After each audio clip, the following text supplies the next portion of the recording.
hal keamanan informasi, ya kita butuh sebenarnya SDM ya, sumber daya manusianya, baik dari segi kuantitas ya banyaknya dan kualitas. Jadi harus sama ini ya.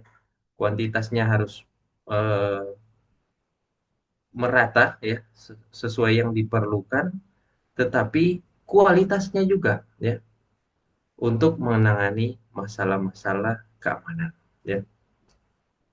Jadi kalau dari masalah yang tadi bisa kita simpulkan ya, kita punya kebutuhan ya. Kebutuhannya yang pertama adalah objek keamanan informasi ya, ada pada orangnya, ada pada prosesnya, dan ada pada teknologinya.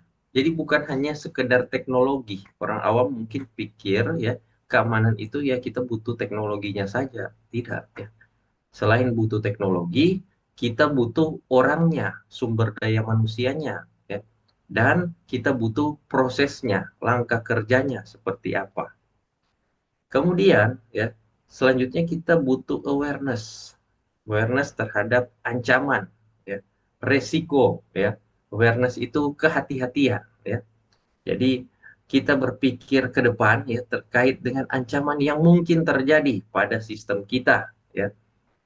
Sehingga perlu pemahaman suatu standar. Jadi ada suatu standar keamanan informasi yang bisa kita gunakan pada semua level. Maksudnya level apa? Level misalkan operasional yang bagian input data, level pegawai ya, level manajerial ya, level pimpinan. Harus ada DP standar-standar keamanan informasi yang diterapkan pada level-level tertentu. Kemudian implementasi sistem manajemen keamanan informasi yang didukung oleh pimpinan. Selain didukung oleh pimpinan, pimpinan tersebut juga ya bentuk dukungannya bukan hanya sekedar mendukung, tetapi berdasarkan kebijakan, standar dan prosedur yang diterapkan atau dipatuhi. Jadi tidak cuma bilang mendukung, tetapi kalau pimpinan itu mendukung itu dalam bentuk kebijakan, standar maupun prosedur. Prosedur itu aturan-aturan. Dan yang terakhir, peningkatan kompetensi SDM untuk memperkecil gap. Artinya, ya kita butuh pelatihan ya. Seperti ini ada TOT ya, training of trainer untuk pelatih. Seperti kalian belajar ya dari proses tidak tahu menjadi tahu ya, itu belajar. Nah, itu untuk meningkatkan kompetensi SDM ya. Sehingga masalah yang tadi ya, yang di latar belakang ini ya, kiranya itu bisa kita selesaikan ya. Jadi kita butuh sebenarnya poin-poin ini untuk menyelesaikan masalah yang tadi. Nah, kita lihat untuk model ya. Ini model yang berdasarkan ISO, standar ISO manajemen sistem ya. Jadi ada 4 hal yang ketika kita bangun suatu sistem, kita lakukan itu secara berulang ya. Dari perencanaan, ini lihatnya dari sini, dari kiri bawah, tolong lihat, bukan dari atas ke kiri ya. Ini sengaja diagramnya dibikin berputar cycle ya. Jadi kita lihatnya dari plan ya. Biasanya itu dari perencanaan ya. Habis dari perencanaan apa yang kita lakukan ya, dari rencanakan tadi kita lakukan ya, do, kemudian cek ya apakah sudah benar pelaksanaannya, dan act ya. Act itu maksudnya kita melihat ya, menganalisis kembali ya hasil ya yang kita peroleh, dan misalkan kalau ada kelemahan ya atau masih butuh improvement, maka kita bisa kembali lagi ke tahap awal perencanaan ya. Jadi siklus ini berulang kembali ya untuk manajemen sistem ya, di mana untuk proses input tersebut ada beberapa poin. Yang pertama, interest party ya, orang-orang yang terlibat ya. Kemudian ada enterprise security arsitektur, jadi arsitektur keamanan ya. Ini sudah level menengah ke atas atau sudah skala enterprise, skala besar. dan kita membutuhkan juga strategi bisnis, ya. Nah, ini sebagai inputan dalam eh, tahap-tahap, ya, untuk manajemen sistem kita, ya. Harapannya, ya, dengan adanya standar ini, ya, output yang dihasilkan itu adalah yaitu dengan pertama, ya, interest party, ya, tetap, kemudian adanya ISMS, ya, kemudian kualitatif ROI, apa itu ROI? Return of Investment. Kemudian ada regulatory, atau ini merupakan acuan atau prosedur atau eh, laporan, ya, yang ada, ya. Ini yang kita harapkan, ya, adanya analisis, ya, yang dihasilkan sehingga sistem yang kita bangun itu terencana, ya. Jadi ini plan, do, check, act, ya. Ada 4 tahapan yang berulang, ya, dan baik biasanya di standar sistem ini dilakukan, ya. Nah, kita lihat untuk elemen dari manajemen sistem, ya, menurut ISO. Ini ISO merupakan International Standard Organization, ya. Ada beberapa elemen di sini. Yang pertama adalah scope, kemudian ada normative reference, ada terms and definition, ada konteks, leadership, planning, support, operation, performance evaluation, dan improvement. Inilah adalah elemen-elemen dalam sistem manajemen menurut ISO. Nah, kita lihat, ya, untuk struktur, ya, ini dari ISO 27000, standar ISO 27000, ya. Itu ada overview dan vocab, ya. Dari situ ada turunan, ya, untuk ISO 27005 itu adalah standar resiko, ya. Kemudian ada 27001, ada ISMS, ya. Kemudian ada etika, ya, atau code of practice. Kemudian ada implementation guidance dan seterusnya, ya. Jadi ini sebenarnya sudah ada standar internasionalnya, ya. Kalau kita lihat ada ISO, dan untuk ISO ada DP nomor-nomor, ya. Ini nomor-nomor ini adalah eh, kode, ya, untuk standar tertentu, ya. Jadi untuk standar overview dan vocab dia di 27000. Kemudian untuk contoh yang lain, untuk guidelines for ISMS auditing, ya, itu dia ISO 27007. Tetapi kalau kita melihat secara keseluruhan atau secara struktur, ISO 27000 strukturnya seperti ini, ya, untuk standar internasional. Nah, ini yang tadi, ya.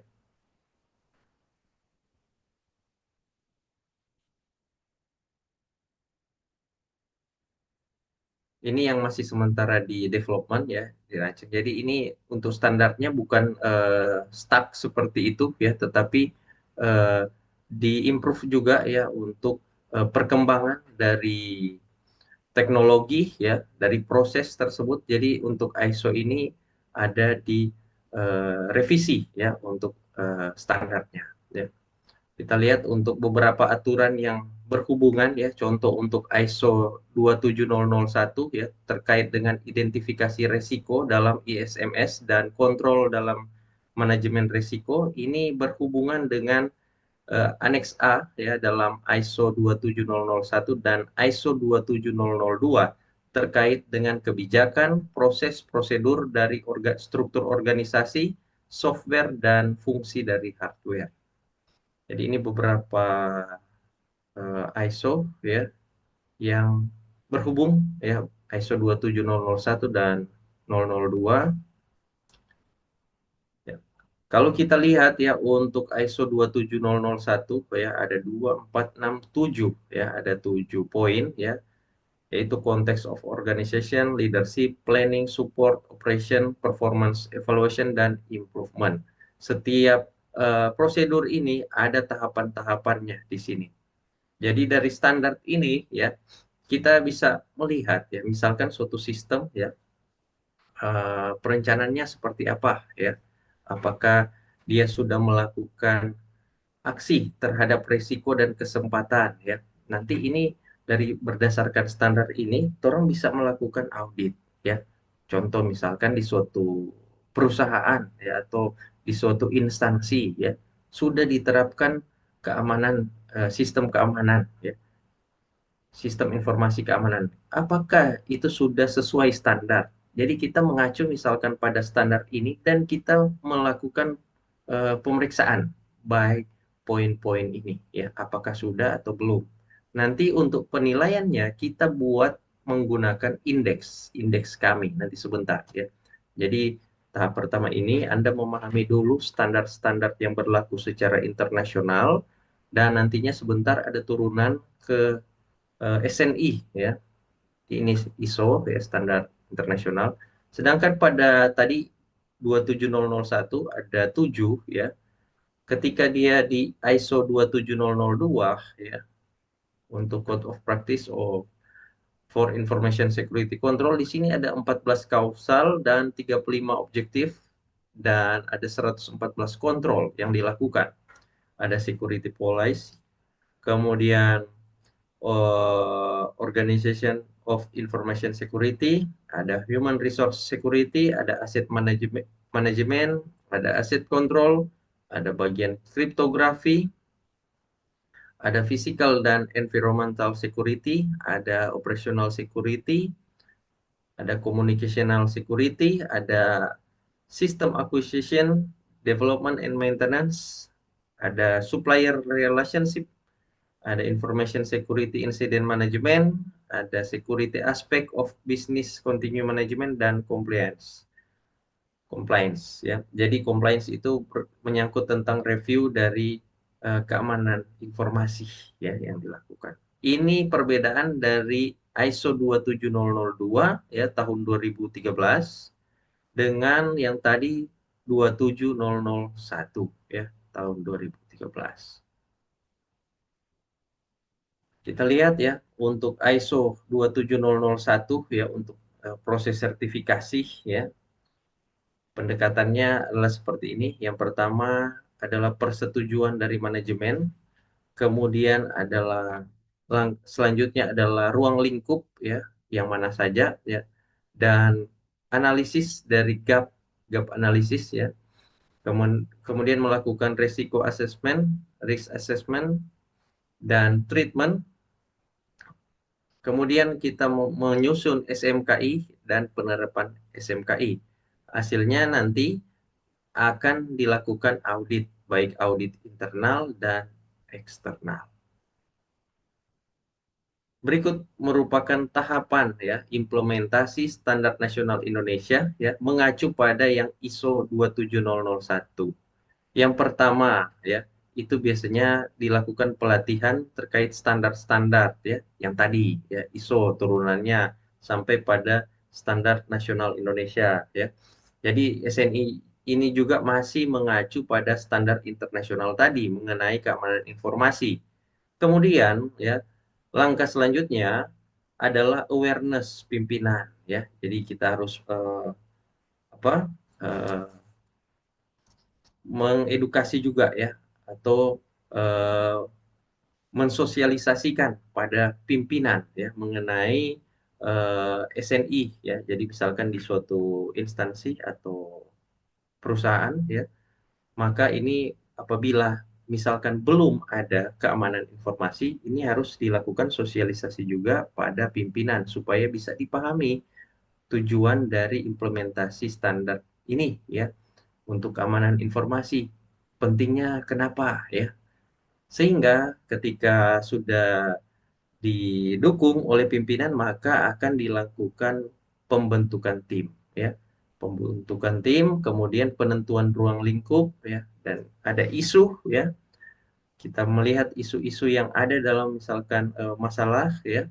Kemudian dari isu tersebut bisa menjadi resiko ya, sehingga kita awareness dalam resiko yang bisa terjadi, maka kita bisa berpikir rencana-rencana ya atau mitigasi plan supaya uh, dari resiko tadi tidak terjadi ya. Contoh misalkan ya yang lalu waktu benar mengajar ya, kalau kita keluar rumah ya supaya aman rumahnya, keamanan ya di rumah itu gimana ya.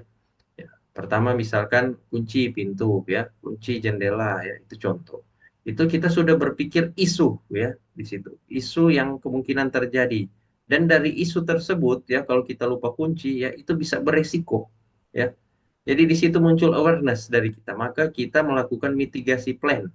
Mitigasi plan itu kita mengunci pintu ya.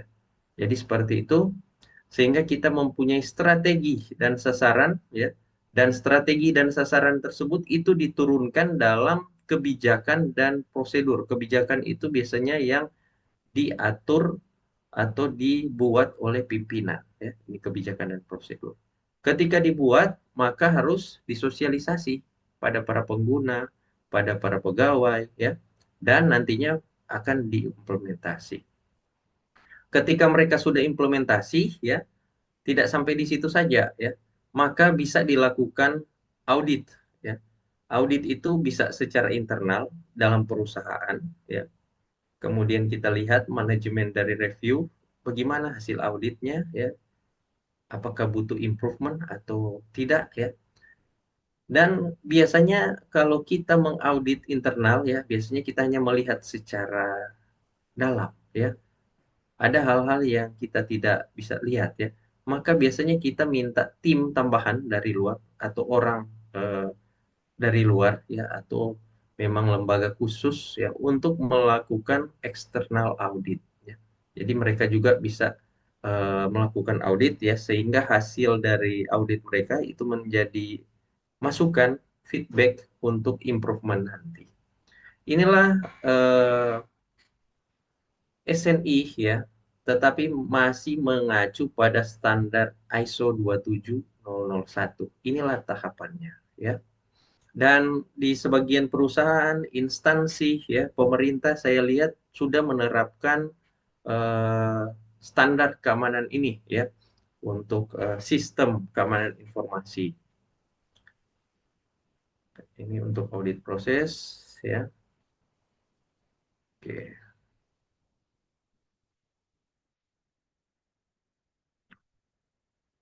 Oke, ini contoh ya untuk organisasi ya. Kemudian untuk tahap penerapan SMKI, ya, Sistem Manajemen Keamanan Informasi, ya. Yang pertama yang tadi mendefinisikan ruang lingkup, ya.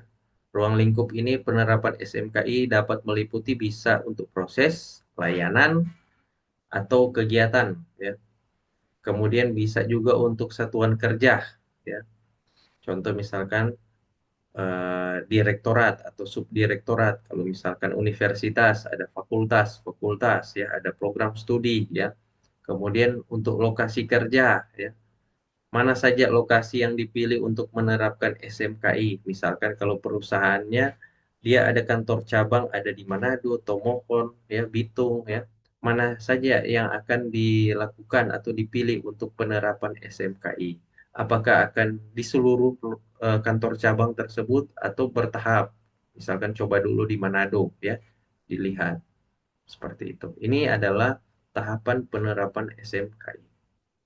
Kemudian yang tadi ada melakukan gap analisis ya. Gap analisis ini kita mencari ya, eh, membandingkan ya, membandingkan seberapa jauh persyaratan klausal-klausal yang sudah dipenuhi baik aspek kerangka kerja maupun penerapan. Jadi kita orang bandingkan ya dengan eh, klausal itu misalkan dalam aturan itu ada DP pasal-pasal tuh, pasal 1 ayat 1 itu disebut dengan klausal. Nah, orang bandingkan ini DP aturan ini apakah sudah dilakukan atau belum. Kalau belum, yang mana? Ya, itu yang orang namakan ya gap ya, mencari DP gap, gap analisis. Dari adanya gap tersebut, maka kita bisa melakukan risk assessment. Oh, berarti ada klausal yang belum dilakukan oleh perusahaan tersebut atau organisasi tersebut. Maka bisa saja menjadi resiko ya. Maka kita membuat treatment plan ya, risk treatment plan. Setelah itu kita menerapkan sasaran kontrol. Oke, kira-kira ini alur proses manajemen risiko TI ya, yang tadi ya. Dan prosesnya ini sebenarnya cycle ya atau berulang ya, terus-menerus. Kemudian terdapat kriteria ya kemungkinan terjadi ancaman ya.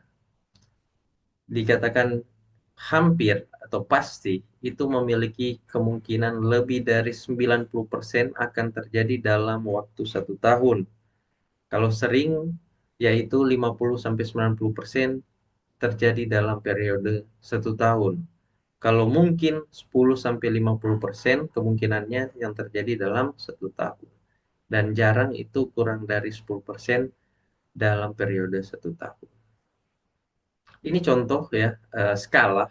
Kita gunakan skala Likelihood. Contoh misalkan ini kategori-kategori yang harus kita isi ya dalam misalkan melakukan audit. Misalkan, apakah terjadi gangguan terhadap aplikasi IGAF? IGAF ini aplikasi pemerintahan ya. Misalkan ya, kita lihat wawancara sama pengguna ya aplikasi IGAF. Oh, terdapat selama ini ya pernah aplikasi itu tidak bisa diakses kurang dari 1 jam misalkan ya, berarti sangat kecil. Kalau lebih dari 4 jam pernah enggak? Oh, tidak pernah. Berarti kita centang atau kita lihat gangguan terhadap aplikasi IGAF itu sangat kecil. Ini skalanya ya. Atau contoh lain ya, gangguan terhadap aplikasi portal portal mahasiswa misalkan. Pernah enggak error selama lebih dari 1 hari? Pernah, berarti dia pernah gangguan berat ya. Ya. Ini contoh ya, penilaian dalam bentuk skala. Kemudian contoh kategori lain macam-macam ya yang bisa kita eh, lakukan untuk penilaian di sini. Contoh lain lagi misalkan keluhan pengguna. Apakah ada keluhan pengguna ya? Jadi misalkan aplikasi ya, kalau kalian lihat sekarang yang sederhana ya, itu bisa lihat itu aplikasi ada DP feedback. Biasanya dia kasih bintang 1, bintang 2, bintang 3, bintang 4 sampai bintang 5. Sebenarnya ketika Anda memberikan bintang, maka secara tidak langsung Anda sudah memberikan feedback pada developer ya. Dan Anda melakukan penilaian seperti ini. Contoh ya, kalau 5 bintang artinya bagus ya, 4 bintang apa ya, 3 menengah ya, kalau 1 2 itu kurang puas ya. Jadi itu ada skala sebenarnya di balik bintang-bintang tersebut, dan itu berfungsi pertama untuk melakukan audit dari aplikasi atau sistem tersebut. Yang kedua, ya bisa untuk improvement, ya kita melihat usernya apakah sudah puas atau belum untuk menggunakan sistem kita. Dan itu bukan cuma sembarang buat ya, harus berdasarkan standar. Makanya ketika mahasiswa dia maju ujian proposal, misalkan saya ya, kebetulan kalau saya jadi penguji dan dibilang misalkan sistemnya tidak efisien, sebelumnya sistemnya manual, kurang efektif, maka saya akan buat jadi otomasi mener seperti itu. Itu menurut Anda sebaiknya ya untuk memperkuat alasan atau latar belakang Anda, Anda harus melakukan studi terkait seperti kasih jalan survei ya. Apakah betul atau cuma pandangan Anda ya sistemnya seperti itu. Nah, untuk menjalankan survei, untuk penyusunan pernyataan, pernyataan ya, bukan pertanyaan sebenarnya, pernyataan. Pernyataan itu dijawab menggunakan skala. Beda kalau pertanyaan. Pernyataan itu harus merupakan turunan dari standar, ya, ISO standar seperti ini ya. Ada turunan pernyataan. Jadi bukan cuma asal-asal ya untuk buat survei ya itu. Ya, jadi mungkin berikut semua proposal ya harus ingat itu ya. Jadi ketika buat sistem atau ketika kalian melakukan improvement terhadap sistem yang sudah ada, itu harus ada alasan ya. dan alasan itu harus ilmiah ya. Nah, salah satu contoh seperti ini ya yang diajarkan ya untuk melihat ya feedback dari pengguna misalkan. Sehingga kita dapat memetakan ya ketika misalkan diambil sampel ya ada 100 orang yang gunakan ya masyarakat aplikasi e-Gov ya, aplikasi pemerintah, maka kita bisa lihat hasilnya seperti apa. Apakah eh, resikonya itu tinggi ya, sedang atau rendah. Kalau di hijau pemetaannya ya hasil hitung kita it's okay. Tapi kalau sedang kita harus bisa menganalisis mengapa ya. Dan kalau tinggi itu kita harus melakukan risk analysis ya, yang kemungkinan resiko bisa terjadi. Jadi harus diimprove sistemnya. Oke, nah ini contoh ya. Menurut kontrol ISO 27001 ya. Jadi ada turunan ya dari ISO ini terkait dengan manajemen kontrol. Kemudian ini masih dokumen-dokumen terkait ISO tadi. Ya, saya lanjut pada mengukur efektivitas kontrol ya. Jadi kontrol yang telah ditetapkan baik berupa kebijakan, prosedur atau aturan yang telah ditetapkan itu sebenarnya dapat diukur efektivitasnya ya. Jadi ya sebenarnya ketika Anda misalkan bilang ya sistem tersebut belum efektif ya karena manual, pembuktiannya bagaimana itu ya? Apakah menurut Anda? Tidak, ternyata di sini ya efektivitas itu bisa diukur ya, yaitu dengan cara mempelajari hasil-hasil penerapannya ya yang bisa kita catat dengan metode tertentu ya, baik bisa berupa laporan atau form yang relevan sehingga bisa kita ukur. Jadi dengan kata lain, ketika Anda mengatakan dia efektif ya, itu harus bisa diukur ya. Apanya yang bisa diukur efektivitasnya ya? Mungkin untuk kontrol ya, untuk misalkan pelayanan sudah berapa masyarakat yang bisa sistem tersebut layani setiap hari. Oh, karena manual ya, sistem yang berjalan secara manual dia hanya bisa melayani masyarakat misalkan cuma 3 orang satu hari ya, karena harus diinput formnya formulir-formulir secara manual seperti itu. Tetapi ya improvement yang saya buat misalkan saya akan buat otomat ya atau secara berbasis komputer. Jadi masyarakat itu dari rumah sudah bisa mengisi formulirnya sehingga pas datang di kantor itu pelayanannya lebih cepat. Nah, itu kita bisa hitung kan di situ ya. Bisa hitung berapa banyak sistem berapa banyak masyarakat yang bisa dilayani ya ketika kita menggunakan sistem berbasis komputer. Oh, ternyata ya ketika berbasis komputer satu hari bisa kita layani 15 masyarakat. Kalau sebelumnya hanya 3. Itu ya. Berarti kita bisa simpulkan sistem yang kita improve ya, itu lebih efektif dibanding uh, sistem sebelumnya. Oke, ini contoh ya, pengukuran sasaran keamanan informasi ya. Menurut kontrol ISO 27001, contoh pengelolaan insiden ya. Ketika terjadi insiden ya, ini sasarannya maksimum 15 menit ya. Apakah sudah seperti ini? Ya, ini orang sasaran. Jadi ini sasaran dibuat oleh pimpinan, ya, mengacu pada kontrol ISO. Jadi orang so pakai sasaran 15 menit ya, yang diterima oleh help desk atau service desk IT. Ya. Kemudian untuk metode pengukurannya bagaimana ini 15 menit? Jadi dihitung waktu respon dikurangi waktu tiket diterima.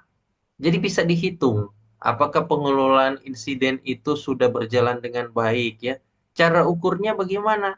Cara ukurnya adalah dengan melihat ya respon terhadap insiden yang terjadi. apakah dalam waktu 15 menit ini sudah dilayani atau sudah direspon atau belum ya. Itu adalah hal kuantitatif ya yang bisa kita hitung ya. Sehingga dari sini kita bisa simpulkan apabila ya kurang dari 15 menit sudah dilayani, berarti pengelolaan insiden itu baik ya atau pencapaiannya tinggi, bagus. Kalau lebih dari 15 menit ya, berarti pengelolaan insiden itu tidak baik dalam hal sistem informasi keamanannya ya. Jadi harus perlu dilakukan perbaikan. Ya, itu contoh ya. Contoh lain lagi ya, ada penutupan hak akses ya. Nah, contoh misalkan penutupan hak akses, misalkan kalau kalian sudah tamat ya nanti, ya, misalkan kalau sudah penutupan hak akses akun kalian itu berapa hari? Ya, apakah pas teng wisuda atau H plus 2 hari ya? Nah ini ya, contoh misalkan 2 hari ya. Jadi kita bisa hitung ya, apakah benar ya dari 100 mahasiswa yang diwisuda hak aksesnya ya email misalkan sudah ditutup dalam 2 hari. Jangan-jangan belum. Kita hitung dari 100 mahasiswa berapa yang ditutup. Oh, ternyata semuanya sudah ditutup hak aksesnya. Jadi kalian sudah tidak bisa login lagi. Berarti hasil pencapaiannya 100% ya. Jadi hal-hal seperti ini ya, kalau kita lihat ya, hanya lihat begitu ya, ini kontrol ya, kontrol ISO 27001 mungkin kita bingung. Pengelolaan insiden, penutupan hak akses, itu dihitung bagaimana ya. Nah, ini perlu DP nama kebijakan. Kebijakan yang diatur oleh pimpinan biasanya. Dari kebijakan itu ya, kita bisa melihat dan bisa mengukur secara kuantitatif ya. Sehingga nantinya dari hasil kuantitatif tersebut kita bisa mendapatkan feedback ya atau pada saat audit ya dapat feedback dari hasil hasil tersebut. Ya ini ya masih berhubungan dengan nilai yang tadi melakukan audit. Dari hasil audit yang ditemukan ya maka bisa kita ambil kesimpulan apakah perlu dilakukan improvement, penyempurnaan ya atau bagaimana ya atau sudah baik ya. Jadi seperti itu. Oke ya, itu mengenai standar yang berlaku, standar keamanan informasi. Kita lihat untuk indeks ya, indeks keamanan informasi ya atau indeks kami ya. Indeks kami merupakan aplikasi yang digunakan sebagai alat bantu ya untuk menganalisa dan mengevaluasi tingkat kesiapan penerapan keamanan informasi di sebuah organisasi perusahaan berdasarkan standar nasional Indonesia tetapi masih mengacu pada standar internasional 27001. Fungsinya yaitu untuk indikator penerapan keamanan informasi secara nasional. Jadi ini indeks kami, oh ini boleh googling saja, ada itu DP file ya. Jadi tinggal kalian inputkan yang nilai-nilai kuantitatif tadi ya. Kemudian bisa dilihat hasil hitungnya seperti apa ya, apakah merah atau hijau.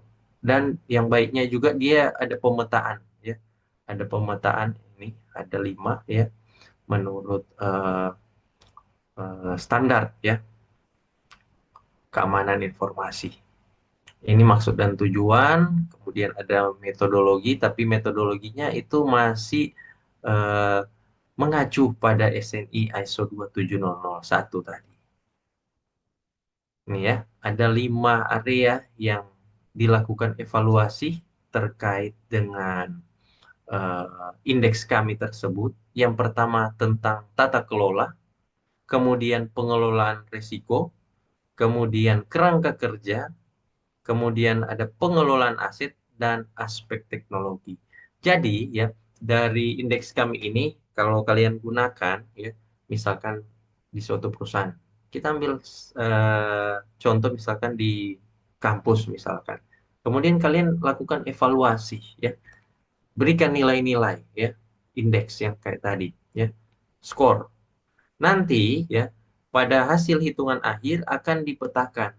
Ya, contoh seperti ini. Oh, ternyata Untuk organisasi A misalkan, ya, kita bisa lihat pengelolaan asetnya sudah baik di sana. Ya. Tetapi pengelolaan risiko ini harus ada di improvement karena masih kurang. Ya, ini contoh. Tata kelolanya juga dan aspek teknologi ini masih kurang baik ya, perlu di improvement ya. Tapi pengelolaan asetnya sudah baik di sini dan kerangka kerjanya framework sudah baik.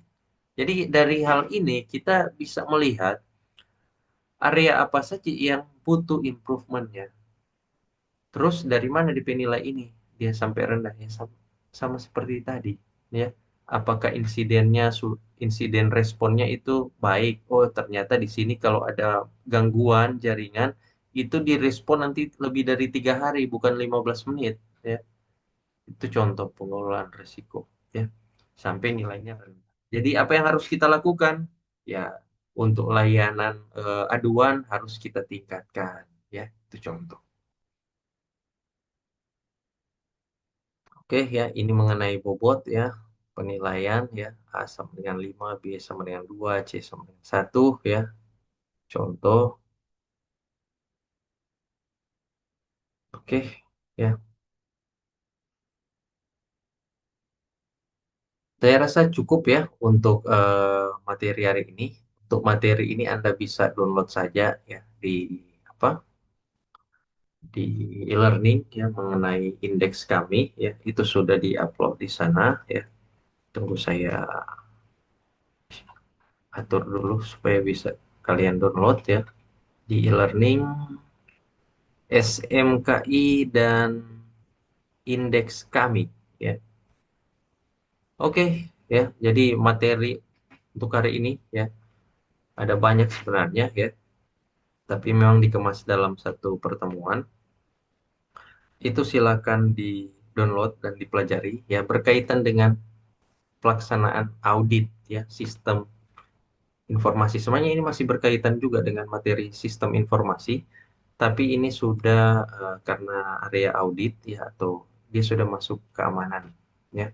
Jadi masuk materi dalam keamanan cyber. Kalau di sistem informasi dia hanya fokus pada sistem informasinya saja. Oke, saya generate dulu untuk kode presensi hari ini. Tunggu sebentar.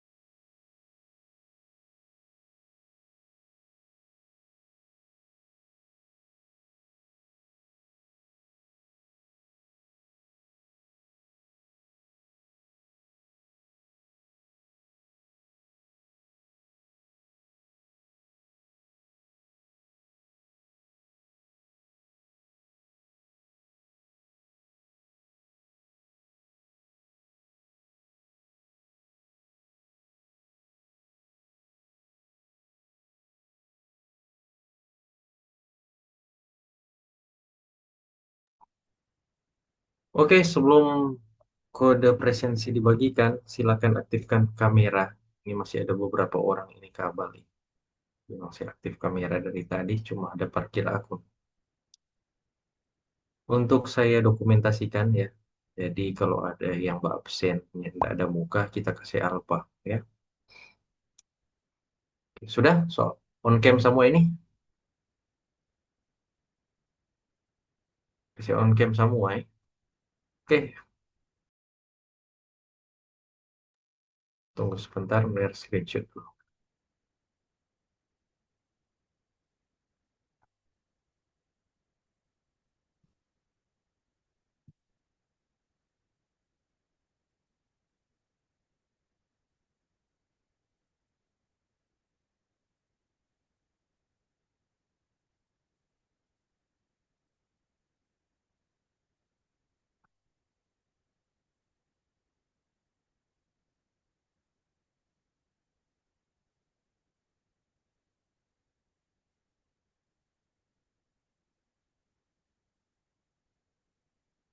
Oke, sudah semua ya.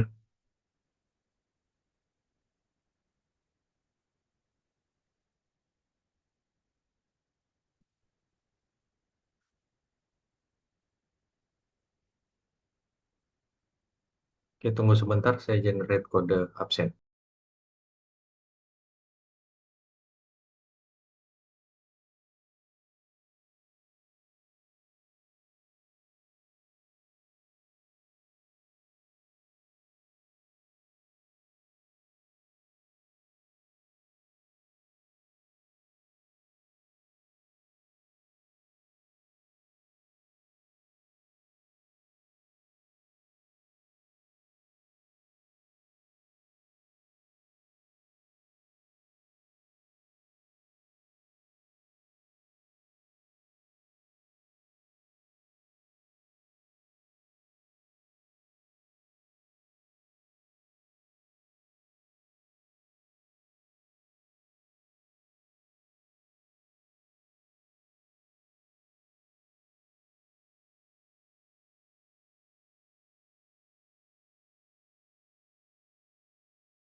Oke, silakan untuk absen.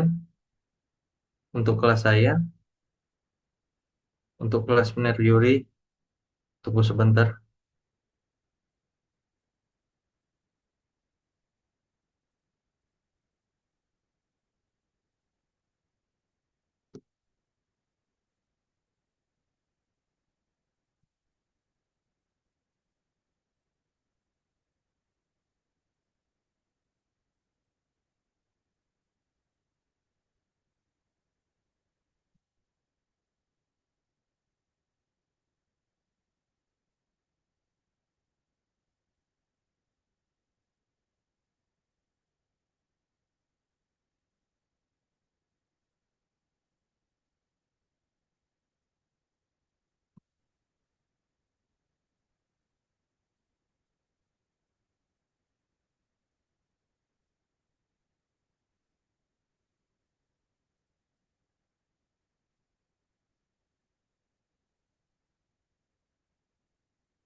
Berikut untuk absen kelas penerbit Yuri, ya.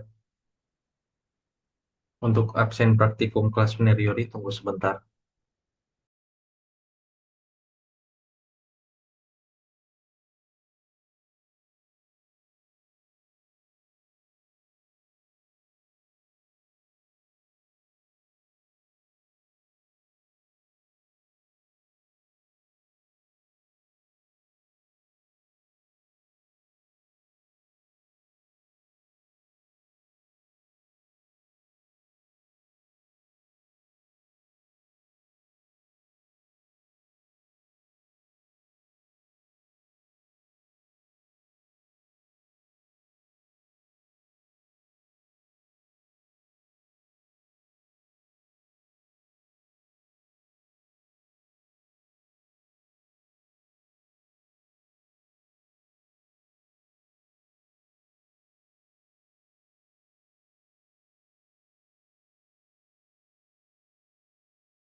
Oke, berikut kode presensi kelas E sudah diupdate, sudah ada teori dan praktikum. Silakan melakukan absensi untuk kelasnya Meriori. Ada di chat ya, Zoom untuk absen baik teori dan praktik.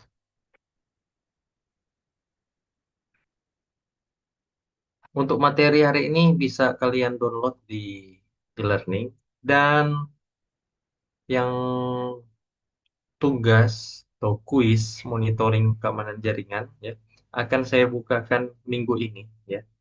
Jadi silakan kalian cek terus ya e-learning untuk kuis monitoring keamanan jaringan ya. Dia akan dibukakan minggu ini dan untuk selesainya atau deadline-nya itu paling lambat hari Senin ya. Jadi double cek ya setiap hari ya setiap jam cek kalau sudah dibukakan untuk kuis kelas E dan D ya harap dijawab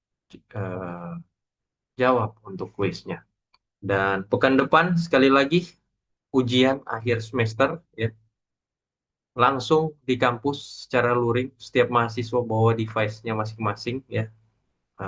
Yang pasti bisa koneksi internet ya. Kemudian datang on time jam 8 dan eh, kemudian dilakukan secara langsung ya. Luring jadi tolong jangan terlambat tapi via e-learning ujiannya. Ya, jadi ujiannya via e-learning tetapi langsung datang ke kampus. Tidak boleh dari rumah ya.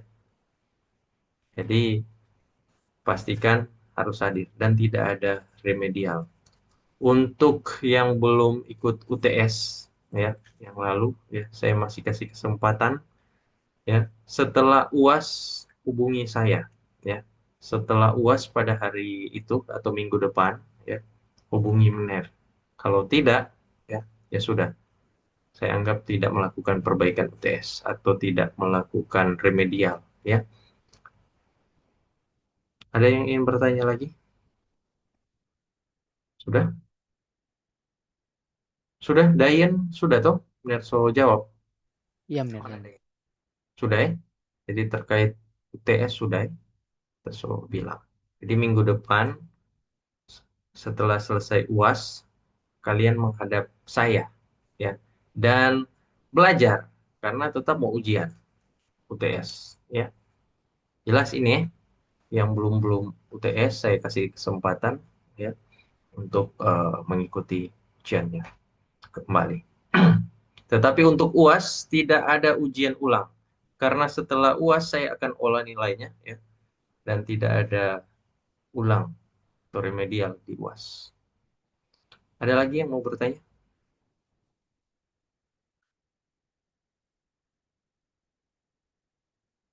Oke, kalau tidak ada lagi saya rasa cukup untuk perkuliahan Kesempatan hari ini. Ner. Oh, ada? Sharon ya. Silakan Sharon.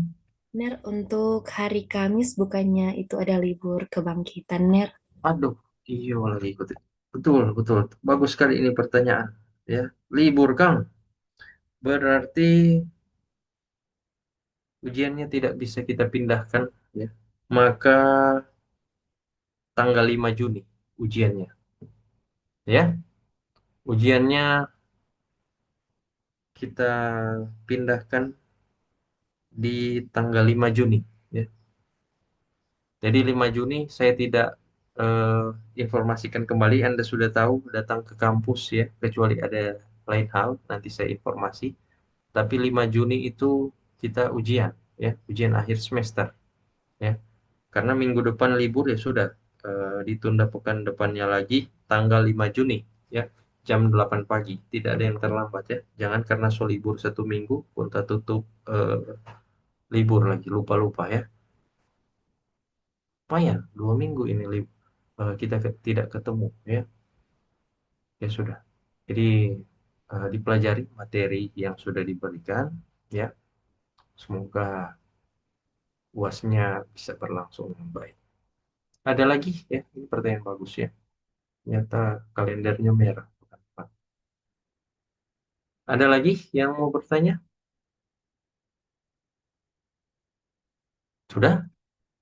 Oke, kalau sudah ya saya akan akhiri perkuliahan hari ini. Terima kasih sudah mengikuti perkuliahannya. Kita ketemu lagi 2 minggu depan ya. Selamat pagi. Pagi, terima kasih, Kasih Mener. bener, selamat Pagi, pagi. selamat siang. Kasih, Mener.